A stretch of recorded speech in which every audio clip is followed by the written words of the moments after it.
In a small town in California, everyone knew Emily Carter as a quiet, soft-spoken woman. She worked at a local library, lived alone in a modest house, and never caused trouble. People thought her life was simple. But they didn't know her past. 5 years ago, Emily had everything: a loving husband, a growing career, and dreams of a peaceful future.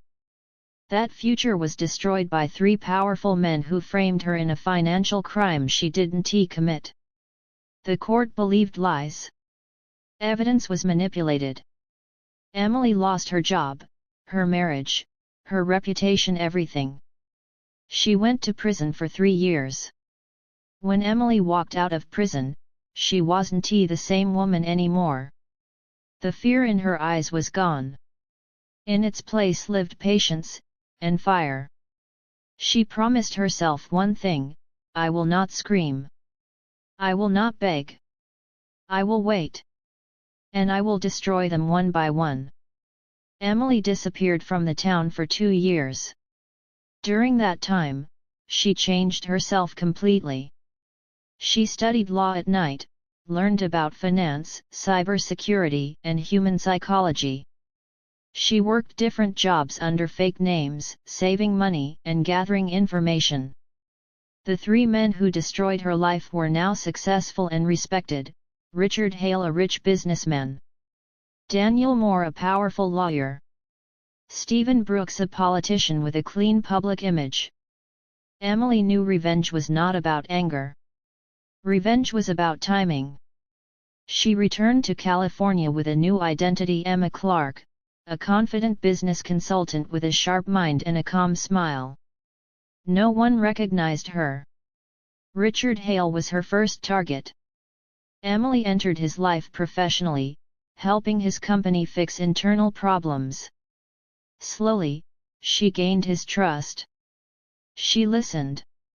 She observed. She recorded. Within 6 months, Emily collected proof of illegal deals, tax fraud, and secret offshore accounts. One morning, Richard woke up to FBI agents at his door.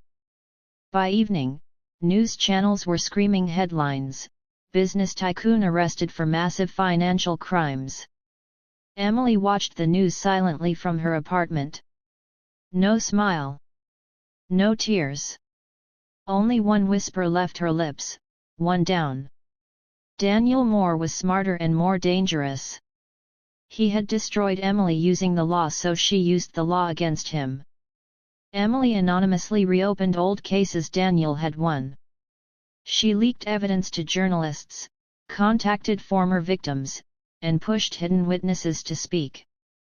The media turned against him. His reputation cracked. His own firm removed him.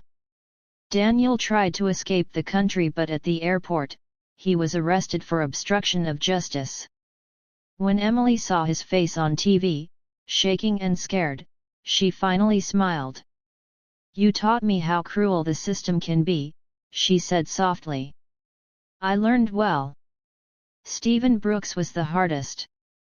A politician with power, security, and influence. Emily didn't rush. She waited.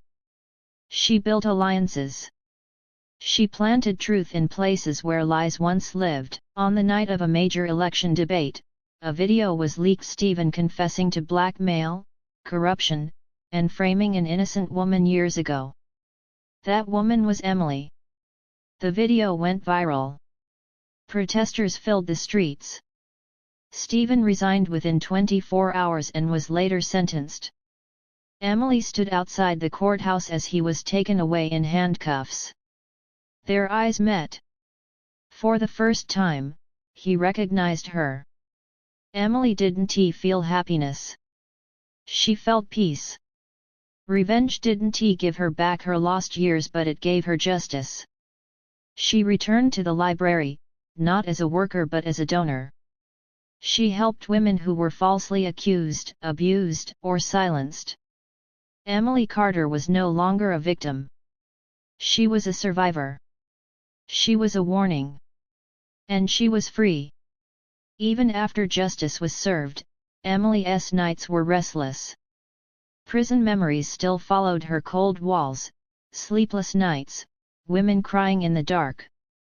Revenge had ended her enemies, but it hadn't erased her pain. One evening, Emily received a letter. No name. No address. Just one line: "You destroyed them. But do you remember me?" Her hands trembled. Someone from her past was watching. Emily started digging. She soon discovered a truth she had missed: there was a fourth person involved in her downfall. Margaret Lewis. A senior judge who secretly helped manipulate evidence in Emily's case. She had retired quietly, living a respected life, untouched. Emily felt anger rise again. "I stopped too soon," she whispered. This time, she didn't want public revenge. She wanted truth. Emily founded a non-profit organization called Second Breath, helping wrongfully accused women fight legal battles. Within a year, her organization gained national attention. Old cases were reopened. Judges, lawyers, and police officers were investigated. Margaret Lewis's name appeared again and again. The system began to shake. Emily didn't attack directly. She let the truth do the killing. Margaret Lewis was called for questioning. At first, she denied everything. Then Emily walked into the room. No fake name. No disguise. "I'm Emily Carter," she said calmly. Margaret's face went pale. Days later, under pressure and evidence, Margaret confessed on record, admitting how she helped frame Emily to protect powerful men. The confession became public. The country was shocked. A retired judge, exposed. Years passed. Emily became a symbol of strength across America. Universities invited her to speak. Women wrote letters thanking her for saving their lives. One day, a young girl asked her, "Do you still believe in justice?" Emily smiled gently. "I believe in women who refuse to stay silent." Emily stood alone at the beach, watching the sunset. She remembered who she once was: weak, scared, broken. Then she remembered who she became: strong, patient, unstoppable. They tried to destroy her. Instead, they created a fire.